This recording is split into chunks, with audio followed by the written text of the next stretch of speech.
So much of the time when I go out like in my wheelchair, I feel like people aren't seeing me as a person. I feel like people see me as the chair. And until very recently, I hadn't met anyone else who had my condition. And now I've only met them like online through support groups. I would try to hide, try to cover up my disability as much as I could. And I thought that by not wearing my hearing aids, even though that's disabling myself even more because the hearing aids are supposed to help me, I disabled myself because I didn't want someone to see that. I was afraid that them seeing that, they wouldn't want to have a relationship with me. They wouldn't be interested in me sexually. I do feel lonely. I don't know. Like I've been single for 2 years. We usually think of disability as some kind of physiological condition that limits the ability of people to function in society, to play the social roles that are typically expected of them. So disability would limit them in, say, their ability to work, or to be a student, or, in the case of what we're talking about, to be a lover or a partner. The result of the disability would be that they would be sexually and romantically impaired in some way. In fact, those expectations, those views of what disability is, point to the fact that disability is not simply medical or physiological. Much more importantly, it's social and cultural. It's a constructed identity, so that certain physical traits or mental traits of certain kinds of people get stigmatized, and the stigma is globalized to engulf their entire identities. I'm always feeling like I have to prove myself in so many different ways. The way I feel about myself is just different about how people see me. It's like more, especially with men, it's like they see skin, oh yeah, that's it, that's sexy, you know, or they see a good body, okay, that's sexy. Well, okay, I'm not showing skin because I'm really cold, and with the body part, no, that's just gross. I actually didn't used to wear makeup until about a couple of years ago. I didn't think you know, it would be a point for me to wear makeup, you know. I mean, I don't know if you know, but that was my idea. Yeah, until just like more recently, I kind of started getting into it, you know. I'm like, why not? What the hell?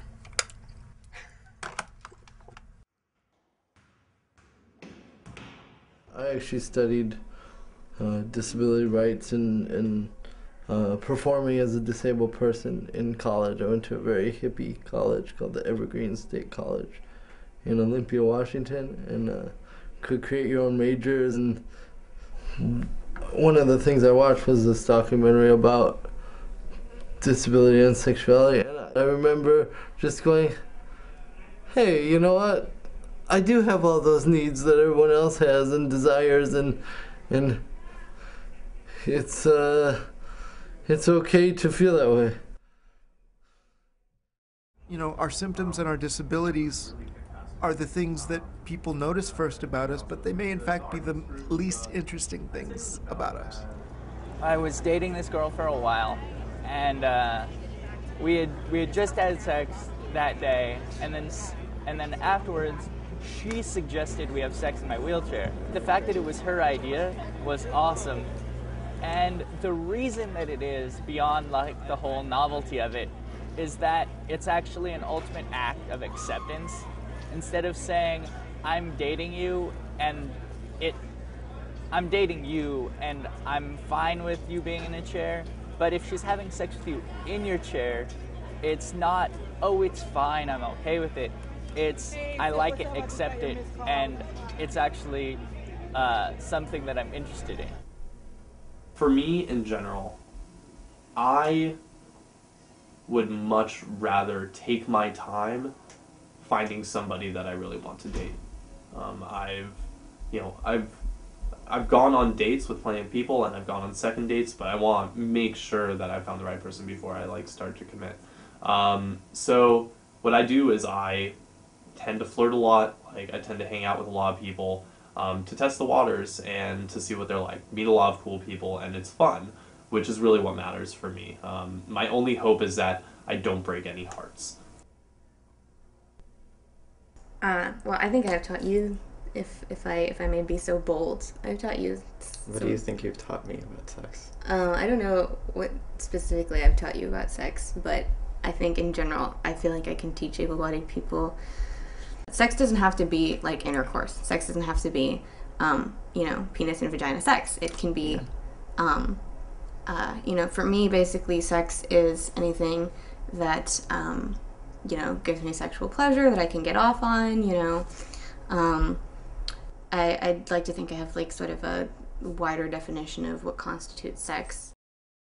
Sex is so many things. It's very much about pleasure. It's about knowing your body and knowing your mind, and it's also about knowing about danger, because there are dangers that go along with sex as well, and about knowing how to pleasure yourself and other people. And it's generative, and it's fun, and it can be painful, and it can be mysterious, and it's definitely a gift. Instead of trying to sell disabled sex as being normal, which in a certain sense it is normal, I think there's a way of trying to sell it in a way that's both calling it quote-unquote normal and calling it quote-unquote weird or transgressive or queer. Because unless we face up to the fact that it's really going to scare the crap out of people, whether it's potential partners or healthcare providers or our families or our parents, if we don't face up to the scariness, we can't really find ways of dealing with the scariness. One of the things I've done, and the Disabled Students Union has done, is put on this series of panel discussions called Are Cripple Screwed? We chose that because it's kind of in your face, and it breaks down different stereotypes and different boundaries that a lot of people kind of feel interesting about. I love doing the panels. They're so much fun for me. Originally sort of started as like a dialogue about disability and sexuality, and sort of morphed into what it is today, which is, we go around to things like co-ops, we go to sexuality classes, we go to things, and we talk about sex, we talk about societal perceptions of things, and it's something that has really it's really expanded my mind. I guess for me, one of the important things about sexuality and disability is that it's kind of a constant among humans. It doesn't matter your station in life, but sexuality is a crucial and important part of it. So it's something, in a way, these panels are a way of identifying with people on, through the disability and through the differences that people have, very obviously on a surface level.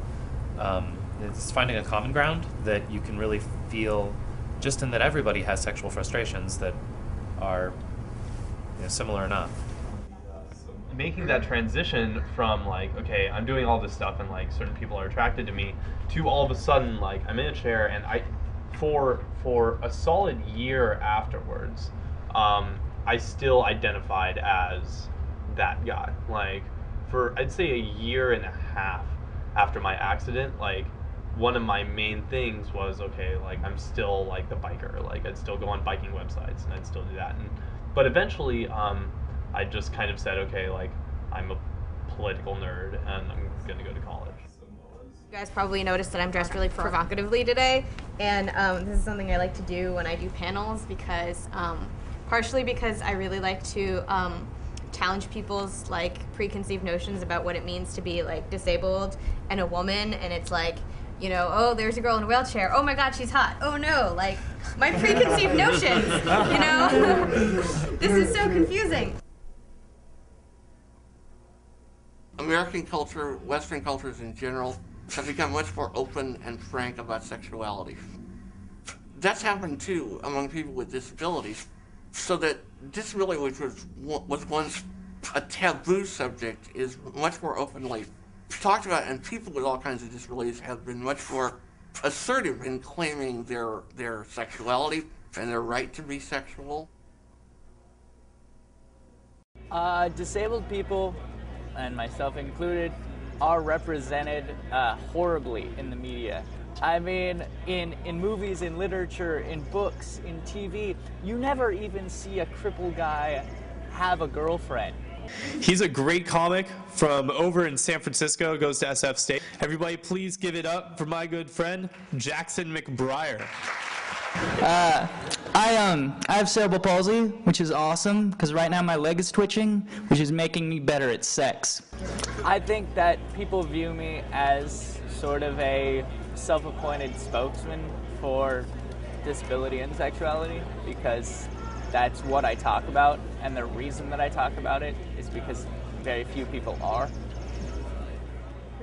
Until I see Stephen Hawking or some other famous crippled guy on the cover of some trashy romance novel, I'm still going to be forced to tell beautifully crafted dick jokes, because no one else is doing it. You know, I was drinking, and after 1 or 2 beers, I started to walk better.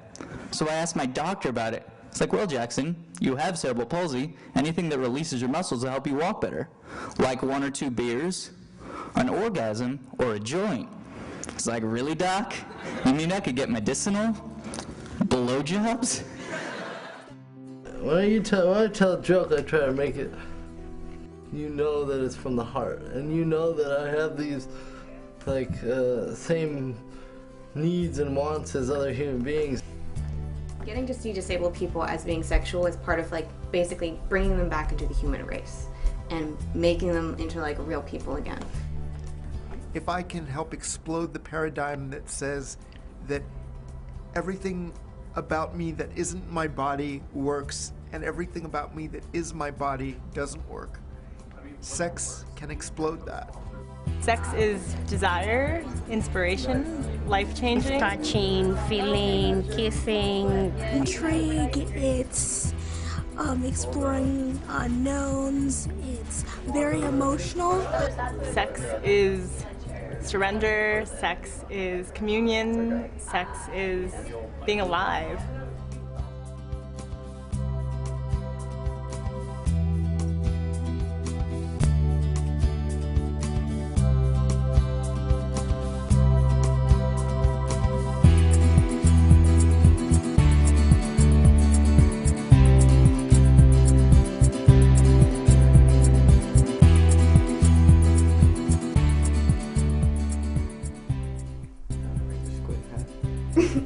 My squid hat is not sexy. I guess not really. He gave me a squid hat for Christmas, and it's awesome, but it's not sexy. It was out here a little while ago. Diamond purple. Yeah. I guess squids are vaguely phallic. Tentacles. Yeah, tentacles. That's not sexy. Yeah. Okay, can I like put weight on your shoulders? Oh god, oh god. Oh, I just need to. Oh, my face. Ow. I'm so sorry. Oh. You owe me. I think that's my time. Please go out and fuck the disabled. Good night, I'm Jackson McBrayer.